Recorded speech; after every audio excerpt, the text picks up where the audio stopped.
নমস্কার বন্ধুরা, তোমরা সবাই কেমন আছো? আশা করি তোমরা সবাই খুব ভালো আছো। আমিও আছি তোমাদের ভালোবাসায়। তো আজকে আমি তোমাদের জন্য নিয়ে এসেছি একটা নতুন রেসিপি, কাতলা মাছের পাতুরি। তো চলো ভিডিওটি শুরু করা যাক। এদিকে দেখো, আমি কাতলা মাছের পেটি নিয়েছি 4 পিস মতো, যেটা আমি পাতুরির জন্য ব্যবহার করব।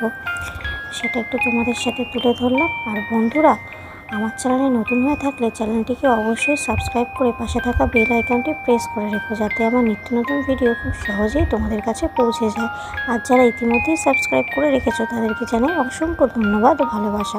এদিকে আমি নিয়ে নিয়েছি দেখো সর্ষে, দেখতে পাচ্ছ এটা সাদা সর্ষে, আর একটা নিয়ে নেবো কালো সর্ষে। দুরকম সর্ষে আমি এখানে ব্যবহার করলাম।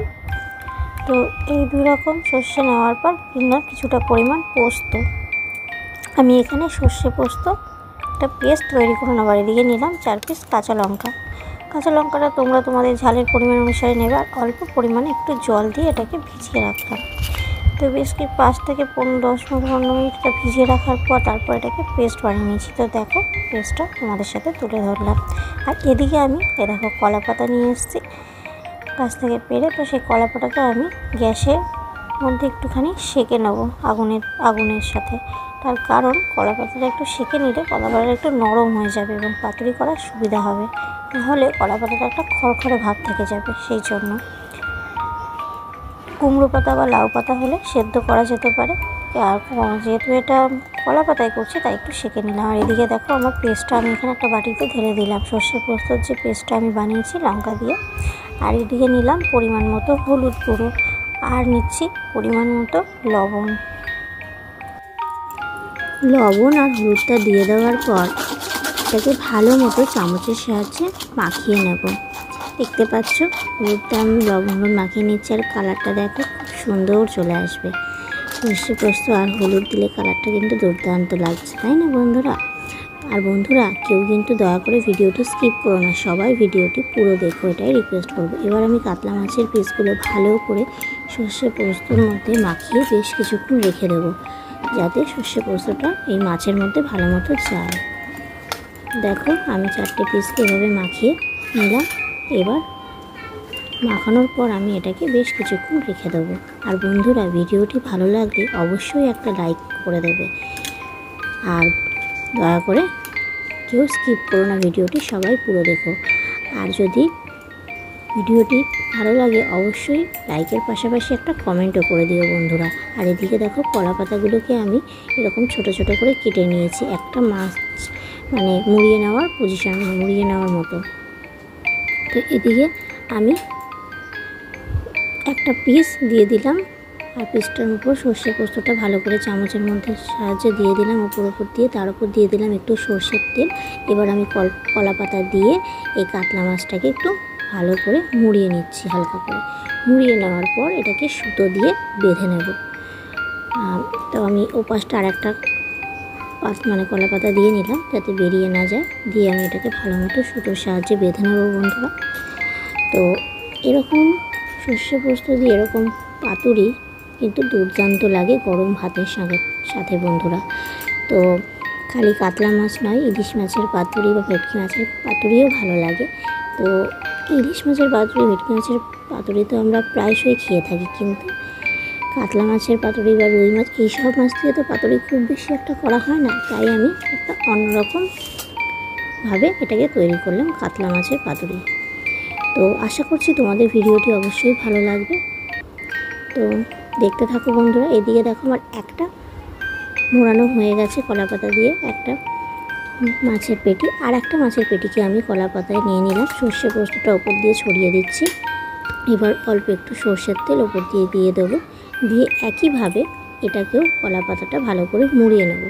এইভাবে আমি প্রত্যেকটা মাছকে এভাবে কলা পাতার সাহায্যে মুড়িয়ে আমি এরকমভাবে বেঁধে নেব সুতোর সাহায্যে।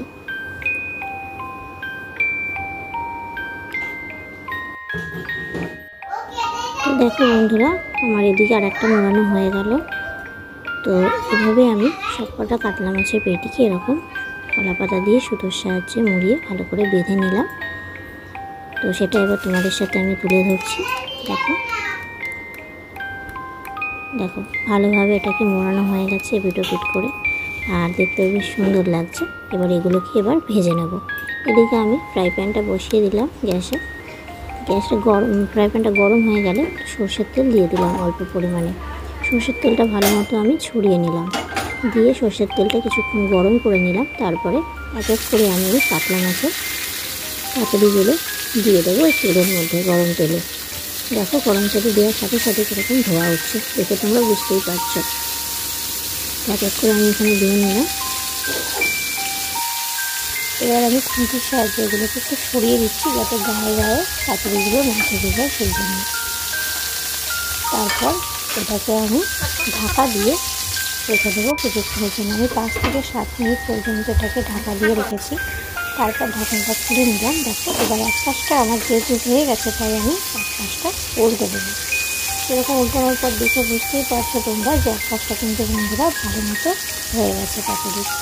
তো আরেক পাশটাও আমি একইভাবে ভেজে নেব, সেই জন্য আমি খুন্তির সাহায্যে উল্টে নিলাম। এবার আবারও আমি 5 থেকে 7 মিনিট ঢাকনাটা দিয়ে দেবো উল্টানোর পর। তারপর আবার ফিরে আসবো তোমাদের সামনে। এবার আমি দেখো আবার ঢাকনাটা দিয়ে দিচ্ছি, দিয়ে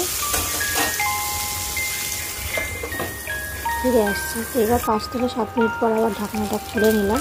তো এক পাশটা তো হয়ে গেছিলো এই পাতুরি, আরেক পাশটাও সুন্দরভাবে হয়ে যাবে। তো চলো এবার একটু উল্টে পাল্টে তোমাদেরকে দেখাই।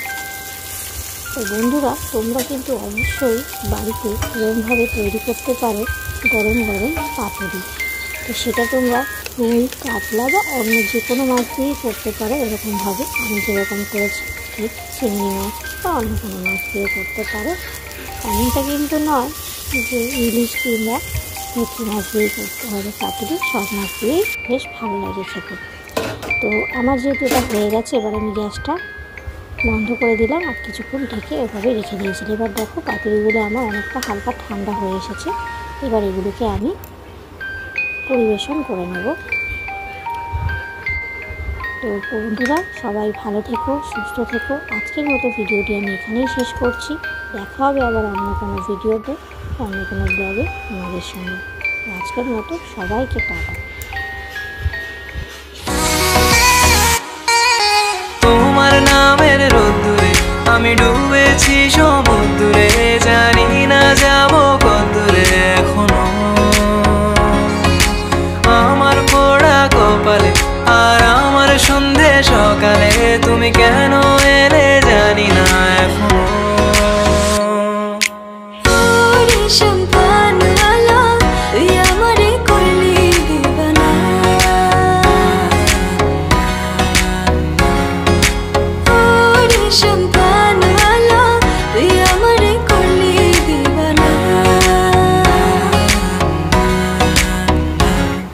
এলো মেঘ যে এলো ঘিরে বৃষ্টি সুরে সুরে শোনায় রাগিনী, মনে স্বপ্ন এলো মেলো কি শুরু হলো প্রেমের কাহিনী। শুধু তুই আর চাইছি না কিছুই, শুধু তুই আর চাইছি না